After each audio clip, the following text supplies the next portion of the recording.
All right, well, welcome. We've got Taylor Hughes here from the Memphis Rotary. Hi, Taylor. Hello. Hello, welcome. Thanks for joining me today. So tell us a little bit about what you do for the Memphis Rotary. I have been the executive director, pick your title, it's technically COO, but I have done it for probably close to 20 years. We started out with 5 employees. Now we have just me because of the magic of technology. So it's, I do what all of us do. We do every single thing that you can possibly imagine for a club and pick a few other things to throw into the mix that's unique to each city. So I think we all wear a lot of hats. Yeah, and in 20 years, it's changed to what your job description and title is. Without question. I do believe when I started 20 years ago, it was very much of a, I don't want to say administrator, but it was more of purely a support role, I think. And then as it changed, they really do want somebody with some sort of historical perspective, somebody that can participate in strategic planning. And that's a whole different role than I think my predecessors held, simply because that's really not what the club needed at that point. But now things change on such a fast level. You really do need someone that can kind of put their stake in the ground and hold down the fort and say, guide the whole operation.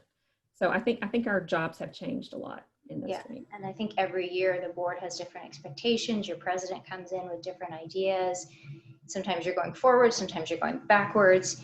I mean, 15 years ago when I started, there was 3 computers and they were in boxes. They hadn't been brought out. So yeah, we were still mailing postcards 20 years ago to remind people. Yeah. Yes, so it's changed. So how did you get involved with Rotary to begin with? I used to work for a company that was a optometry practice management group. And I'm looking at you on my screen and not the camera. So everybody just ignore that because I'm looking at Anna right now. That's who I'm looking at. So I'm going to keep looking at her because I feel stupid talking to the camera. So anyway, I work for an ophthalmology practice management group, and I did investor relations and communications and things like that. And the CFO decided to not pay payroll taxes for 3 years and to use that money to pad earnings. And he bribed IRS agents to not get reported. So big old mess when that came out, and you really can't spend that. No matter how good you are at marketing or investor relations, you cannot spend that. And so the company went bankrupt. And so as luck would have it, the president of the Rotary Club of Memphis was the president of the optometry school here in Memphis. And so he knew that I was unemployed through absolutely no fault of my own. And he knew several people that I had worked with. And so one thing led to another. It is everybody, it's who you know. That's who it is. The days of getting a job from the newspaper are gone. And so it's just, I just stumbled my way into that. I didn't do anything for 6 months and I thoroughly enjoyed it. If unemployment paid better, I would do it in a heartbeat. But my mother was doing things for the Rotary Club of East Memphis. And I think a lot of it was that they figured if I had Rotary questions, I wouldn't bug them. I would bug my mother. And so I think that helped as well, simply because, the whole nepotism thing was working in my favor. So there you go. Yeah, and Rotary's like that. It's who you know, and somebody knows somebody, and it falls into that. When you hosted Large Club a few years back, and we stayed at the Peabody Hotel with the Ducks, and you took us to St. Jude's. We did a tour. Mm-hmm. And I absolutely loved the pre-visit of going to Graceland there. I know. Still never been. I know. I loved it. I loved the shagged room, the green carpet. It was a fantastic experience. This is Death Week for Graceland. I mean, theoretically, we should be overrun with tourists right now, but all virtual now. Is it? Okay. Well, I was lucky to have been able to go when I got to go. And it was a fun experience. We also did that hands-on project too. We were in hairnets for the Rise Against Hunger to do those. I still have y'all's pictures, yes, that sometimes I pull out because I don't want my own picture, so I can use people that they don't even know. Blackmail material. Mm-hmm. Absolutely. Yeah. I used Suzanne Buchanan, who's no longer with Nashville. I used her a lot because she was in a really cute picture and it was just a very good marketing ploy. So it was a good activity because you were partnered generally with your president, and you had to become a team instantly. and you didn't realize holding that little bag of rice, how heavy it got just in a matter of seconds. And then you switch and then so much spice and things are spilled. And it was a good project outside of, your logo, or your saying was a little less talk. A little less conversation, a little more action. Yeah, that's right. So that was a good. So we hoped it went well. I mean, we knew it was either going to go really well or it was going to be just a massive disaster. So I think more people liked it than not. So that was good. You pulled it Our up. club does not do that anymore. We don't pack those meals anymore. Our club burned out, but it's a great project for a club that needs one. Yes. Very turnkey.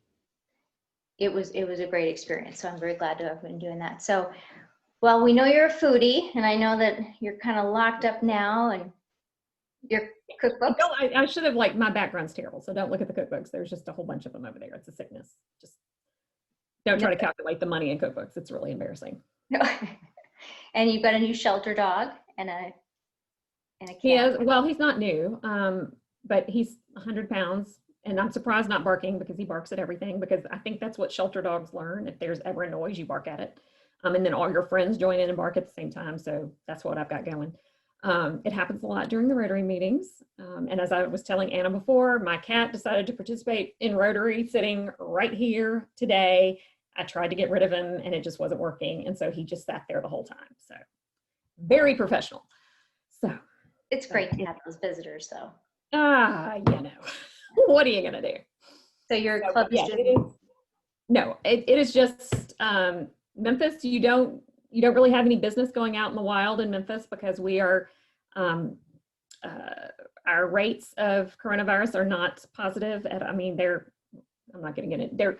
It's bad out in the wild, and it's hard in Memphis, because I think a lot of they just really have pretty much said, you know what, just go on. We'll shut down when we get to 25% positivity rate. So yeah, a lot of states shut down at 5%, but no, we're going for broke. So everybody I know, we all stay home. I haven't seen my mother in probably months, except for in passing. And I was telling Anna, the man I'm seeing is a veterinarian. I don't let him really, because he works every day with a bunch of 20-year-old people, vet techs, who come in and don't really think the virus is anything. And so I consider him a virus vector. And so he gets to come over in very, certain situations. But so I'm about to go crazy. I'm about done. So is your club is doing virtual online? Yes. Are you guys doing any social activities virtually, or?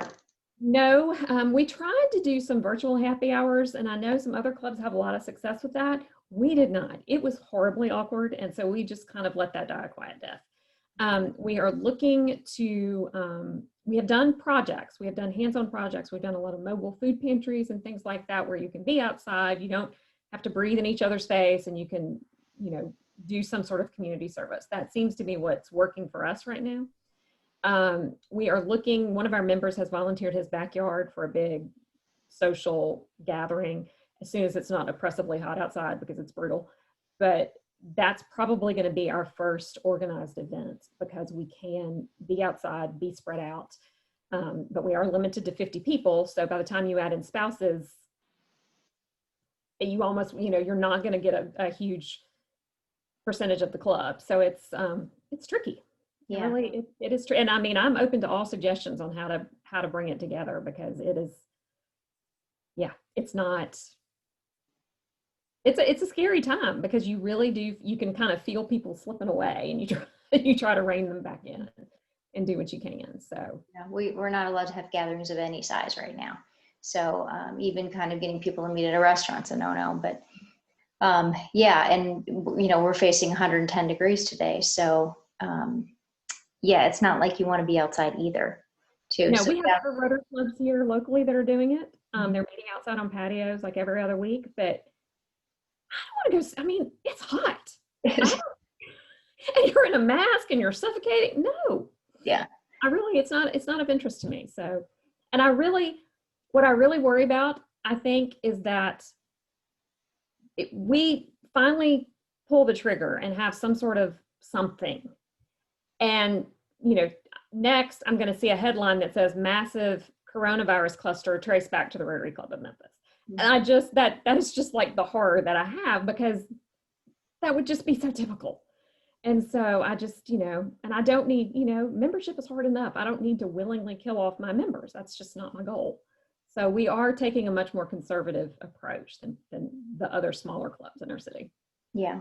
Yeah. Well, and they, the tests are not conclusive too. You may test one day and not have it, and we don't know. And, people that are healthy as can be are getting it. And it's a nasty disease right now, and we don't know what's happening, but at least we have each other and we can say, all right, what's working, what's not. And we're going to try the virtual happy hours, meet and greet with kind of an idea of a plan.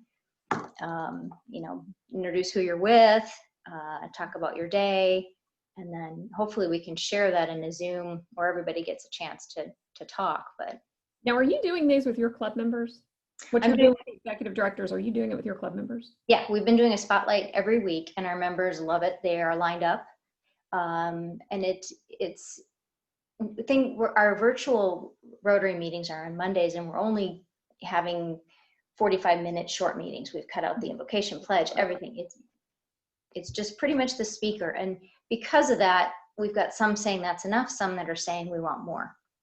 So we're trying to balance a little bit of it, probably 2-3 times a week of a spotlight video. They can talk about their business, talk about them personally. We've gotten them to tour their office, or they show where they work, and if they're set up for coronavirus protection, how they do their employees. So it's giving everybody an example of businesses that are open. That's because I thought of, when you started doing these, I thought, I bet she's doing that for her club, and I thought I may steal that idea. But I've never been a fan of being on, the camera thing. And because every time I listen to myself, it sounds like Tammy Wynette that just took an Appalachian vacation. So I try to, but if I can get past that, I think it would be very successful.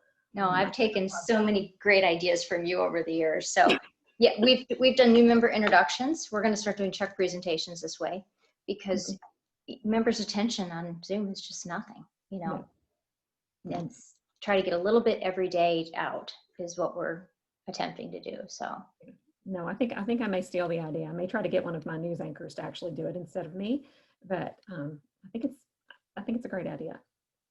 It's helping connect people, and one of our members just launched a book, right? So how do you launch a book? I mean, there's no book signing. No. So we started a raffle up this week again too. So they're calling or replying back by emails when we're shaking the bucket and pulling a raffle ticket for an item that goes back, but it's working. So yeah, I think you've got to try everything there is to try and hope something works. So yeah. Good. Well, thanks for your time today. Appreciate it. As always, thank you. Thanks, Taylor. Good to see you. Good to see you.